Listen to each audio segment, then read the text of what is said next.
Upper class में भी सभी में त्रिकोणमिति जो होता है वो सभी जगह यूज होता है आपका, 12th में भी, बीएससी में भी, और आप यदि बीटेक वगैरह करते हो, इंजीनियरिंग करते हो, वहाँ पर भी त्रिकोणमिति का एक अपना एक रोल है वहाँ पर। तो त्रिकोणमिति का क्या यूज होता है हमारा? त्रिकोणमिति देखिए, छोटी छोटी बड़ी बड़ी जो कैलकुलेशन होती है उनको करने के लिए आसानी से हम बड़ी अपर क्लासों में, यदि बीटेक या 12th क्लास वगैरह में त्रिकोणमिति का यूज कर लेते हैं तो वे कैलकुलेशन आसानी से हो सकती है। या आप समझिए जैसे हमें कोई बहुत बड़ी इमारतें हैं, बिल्डिंग है, उनकी हाइट नापनी है, बिना नापे उनकी हाइट को मालूम करना है तो त्रिकोणमिति की हेल्प से हम निकाल सकते हैं। वो आगे क्लासों में बताए गए, अभी जो नेक्स्ट इसमें जो एक्सरसाइज होती है उनमें पता चलता है आपको। लेकिन यहाँ जो मेन है हमारा फोकस अभी त्रिकोणमिति का परिचय, यानी त्रिकोणमिति क्या होती है उस पर है, क्योंकि हाई स्कूल में आपके त्रिकोणमिति का परिचय ही है। उससे आगे आप जब पढ़ोगे 11th में 12th में तो उससे आगे चलेंगे। फिलहाल अभी हम त्रिकोणमिति के बारे में समझते हैं। तो क्या होता है त्रिकोणमिति? यानी देखिए नाम से पता चलता है त्रि का मतलब 3, कोण का मतलब आप सभी जानते हो कोण, और मिति का मतलब होता है मापना, मापन, यानी 3 कोणों का मापन त्रिकोणमिति कहलाता है। अब 3 कोण किस में होते हैं भाई? त्रिभुज में। त्रिभुज में 3 कोण होते हैं, इसलिए त्रिकोणमिति क्या होगी? त्रिभुज के राउंड चलेगी हमारी। यानी त्रिकोणमिति में जब बात करेंगे हम त्रिभुज के कोणों पर, त्रिभुज की भुजाओं पर, इस पर अध्ययन करेंगे। या आप इंग्लिश वाले वर्ड से भी समझ सकते हो। ट्राई का मतलब 3, गोण का मतलब भुजाएं, और मैट्रिक का मतलब मापन, यानी भुजाओं का मापन। 3 भुजाओं का मापन या 3 कोणों का मापन क्या कहलाता है? आपका त्रिकोणमिति कहलाता है। अब भुजाओं का मापन त्रिकोणमिति में त्रिभुज के लिए पढ़ना है हमें। त्रिभुज भी कौन सा पढ़ेगा हम? सभी त्रिभुज के बारे में पढ़ते हैं वैसे त्रिकोणमिति में, लेकिन जो 10th का बेस है वो केवल समकोण त्रिभुज पर आधारित है। एक आपका समकोण त्रिभुज होता है, राइट एंगल ट्रायंगल होता है, उसी पर बेस होता है समकोण त्रिभुज। ठीक है, तो हाई स्कूल की जो त्रिकोणमिति किस पर बेस है? समकोण त्रिभुज पर। ठीक है भाई, समकोण त्रिभुज होता है एक इस तरह का, ये एक समकोण त्रिभुज होता है जिसका एक कोण समकोण होता है। समकोण यानी 90 अंश। समकोण त्रिभुज, राइट एंगल ट्रायंगल, इसमें क्या होता है? एक कोण 90 अंश होता है, वो समकोण त्रिभुज कहलाता है हमारा। ये सभी जानते हैं वो समकोण त्रिभुज होता है जिसका एक कोण 90 अंश होता है। अब इसकी भुजाओं के बारे में समझेंगे हम, और फिर इसका रिलेशन हम त्रिकोणमिति अनुपात से लेकर चलेंगे।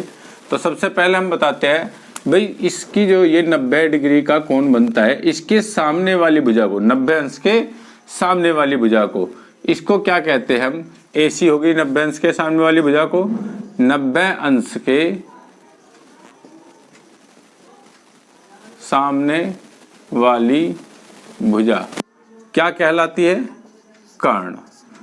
90 अंश के सामने वाली भुजा को कर्ण कहते हैं। समकोण त्रिभुज के अंदर 90 अंश के सामने वाली भुजा क्या कहलाती है? कर्ण। इसका नाम कर्ण दिया जाता है, एसी इसका नाम यहाँ हो गया। अब ये कौन सी भुजा है? ये कौन सी भुजा, इसका कोई नाम होगा? तो बदी हम इस कोण की बात करते हैं, कोण ए की। तो कोण ए के सामने वाली भुजा, जब हम ए की बात कर रहे हैं, यदि हम कोण ए की बात करते हैं, ए के सामने वाली भुजा क्या कहलाएगी? लंब। क्या कहलाएगी? लंब कहलाती है। और जिस पे ये कोण बना हुआ है, कोण किस पे बना हुआ है? ए बी पर, तो ये क्या कहलाती है? इसकी आधार। जिस पर कोण बना हुआ है वो क्या कहलाएगी? आधार। और जिसके सामने वाली भुजा क्या कहलाएगी? लंब कहलाएगी। यानी यहाँ पर ये कर्ण को क्या बोलते हैं हम? हाइपोटेन्यूस।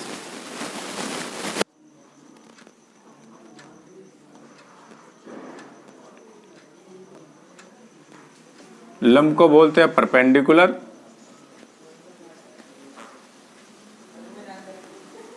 और ये हो जाता है आपका बेस। ठीक है, अब ये आपका समकोण त्रिभुज के बारे में हो गया भाई।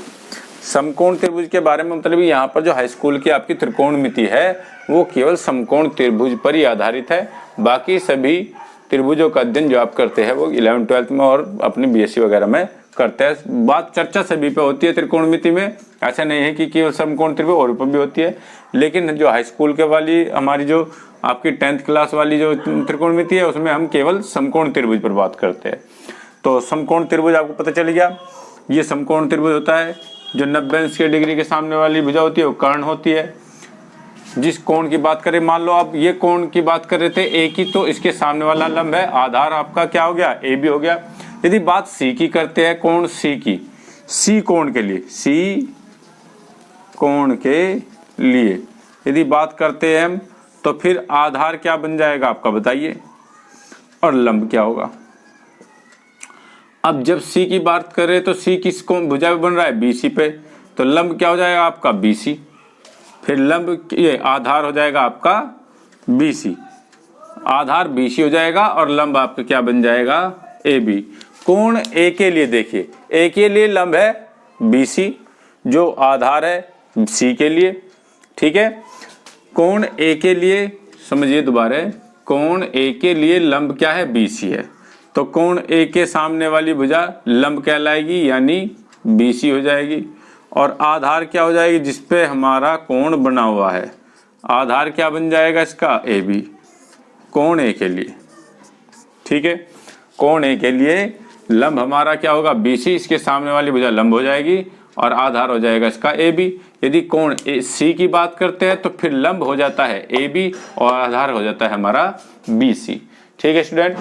अब इसी के साथ समकोण त्रिभुज में एक थ्योरम लगती है, पाइथागोरस थ्योरम, यानी पाइथागोरस प्रमेय, उसके बारे में समझते हैं।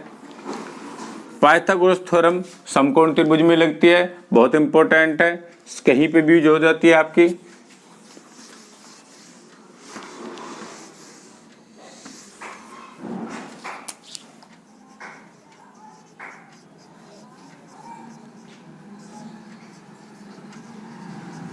पाइथागोरस प्रमेय इन्हीं पे होती है। ये आपका क्या है, लंब, यदि ये आधार है तो क्या होती है, कर्ण का स्क्वायर बराबर लंब का स्क्वायर प्लस आधार का स्क्वायर। जहां पर ये प्रमेय लागू हो जाएगी, जिस ट्रायंगल में, जिस त्रिभुज में ये प्रमेय लागू हो जाती है, वही त्रिभुज आपका समकोण त्रिभुज कहलाता है। जैसे एग्जाम्पल ले लो कि आपको कहा गया है कि एक त्रिभुज की भुजा, एक त्रिभुज की भुजा 3, 4 और 5 सेंटीमीटर है, तो बताइए कि यह त्रिभुज समकोण त्रिभुज है या नहीं है। अब देखिए भाई, जब क्वेश्चन आता है तो उससे रिलेटेड बातें पता चलती है हमें। अभी हमने पढ़ा केवल ये कि पाइथागोरस थ्योरम होती है, और वैसे अब हम जानते हैं कि 90 अंश के सामने वाली भुजा क्या कहलाएगी, कर्ण, और कर्ण सबसे बड़ी भुजा भी होती है। कर्ण क्या होती है, कर्ण समकोण त्रिभुज की सबसे बड़ी भुजा होती है।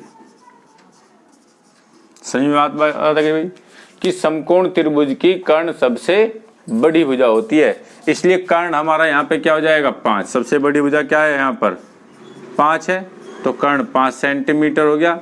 अब आप लंब कोई सा मान लो, आधार कोई सा, उसमें कोई डिफिकल्टी नहीं है, क्योंकि कोण की बात हम कर ही नहीं रहे कि ए की बात कर रहे हैं या सी की बात कर रहे हैं। तो आप क्या सकते हैं कि आधार हमारा क्या है, 3, और लंब हमारा क्या है, 4। आप लंब 3 ले लो, आधार 4 ले सकते हो, कोई प्रॉब्लम नहीं है। अब इस थ्योरम में लगा के देखिए भाई, यदि ये प्रूफ हो जाती है, लेफ्ट राइट के बराबर आ जाता है तो ये समकोण त्रिभुज है, यदि नहीं आता है तो समकोण त्रिभुज नहीं है। चेक करिए, 5 का स्क्वायर बराबर 3 का स्क्वायर प्लस 4 का स्क्वायर, 5 का स्क्वायर 25, 3 का 9, 4 का 16, 25 बराबर 25 आ गया। तो ये कैसा त्रिभुज है, समकोण त्रिभुज है, ठीक है भाई। तो ये आपको पता चल गया समकोण त्रिभुज चेक करते हैं किस तरह से। अब इसके बाद यहाँ होता है त्रिकोणमितीय अनुपात।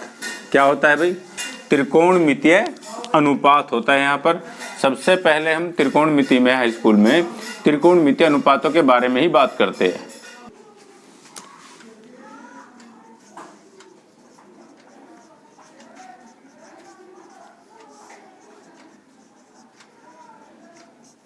क्या होता है, यानी ये जो साइड्स है आपकी भुजाएं है, इन भुजाओं में त्रिकोणमितीय अनुपात, ये आपका त्रिकोणमितीय अनुपात कहलाता है।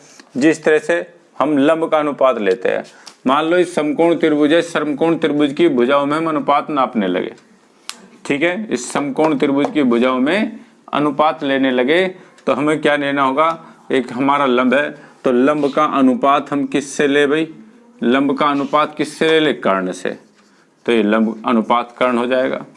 हम लंब का अनुपात किससे ले, आधार से, तो लंब अनुपात आधार हो जाता है, ठीक है। इसी तरह से हम सभी भुजाओं का अनुपात निकालते हैं, तो लंब का हमने दोनों से ले लिया, अब की बार आधार का ले लेते हैं। आधार का अनुपात किससे ले ले, कर्ण से, और आधार का अनुपात किसका हो गया, 7, आधार का अनुपात किसके साथ, लंब के साथ ले लेते हैं, ठीक है। आधार लंब का ले लिया, आधार का ले लिया, कर्ण का अनुपात ले लीजिए आप, तो कर्ण का अनुपात किसके साथ ले ले, लंब के साथ आ गया, और कर्ण का अनुपात किसके साथ, आधार के साथ, और कोई अनुपात हमारा इनकी भुजाओं के साथ नहीं बन सकता। तो अब हम देख रहे हैं कितने अनुपात आए, 2, 4, 6, यानी एक ट्रायंगल में हमारे कितने अनुपात आ गए, 6। तो हम समझ चुके सकते हैं कि अब त्रिकोणमितीय अनुपात कितने होते हैं, 6 त्रिकोणमितीय अनुपात होते हैं, इससे ज्यादा हमारे त्रिकोणमितीय अनुपात नहीं हो सकते। यानी सबसे पहला भी इनके नाम रख दिए गए हैं, इनके नाम क्या दे दिए गए, कुछ नाम दिए गए इनको कि लंब अनुपात कर्ण को क्या कह दिया गया, साइन, शॉर्ट में दे दिया गया, इनका नाम की साइन लिख दिया गया, ठीक है। लंब बटे आधार, तो लंब अनुपात आधार को क्या दे दिया गया, tan, और आधार अनुपात कर्ण, इसको कह दिया गया, आधार अनुपात को कहा गया कोस, और आधार अनुपात लंब को कहा गया कोट। इनके नाम लिख दिए गए, मैं लिख देता हूं, कर्ण अनुपात लंब कोसेक, और कर्ण अनुपात आधार सेक। इस तरह से इनके नाम लिख दे दिए गए शॉर्ट में कि भाई इसको साइन बोल दिया जाए, इसको tan, इसको कोट।